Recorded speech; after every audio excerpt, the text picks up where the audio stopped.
got to stretch out and follow Jesus. Now, I know that it's difficult to follow the Lord, but you got to learn how to follow him. But look what the Bible says. Peter went down out of the ship and he walked where? Is that what it says? Is that what it says? He does what? Now, he was just terrified. But now he's walking on it. Now, I don't know how many steps Peter took. But now, to walk on water is powerful. Now, some of y'all can't appreciate that, but a few years ago, there in the New York Post newspaper, they said miracle on the Hudson. There was a U.S. airplane that was floating on top of the water.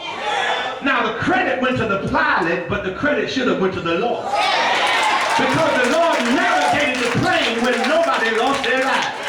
And I saw with my own eyes both folks standing on both sides of the wing just staying above water. I said, ain't no way in the world a plane can stay like that above the water. And they said it has a flotation device. Well, but some of y'all really don't understand checks and balances. Because if you ever fly, sometimes they tell you if the plane is under shoal, they tell some folk to get to the front or get to the back so the plane can wait out.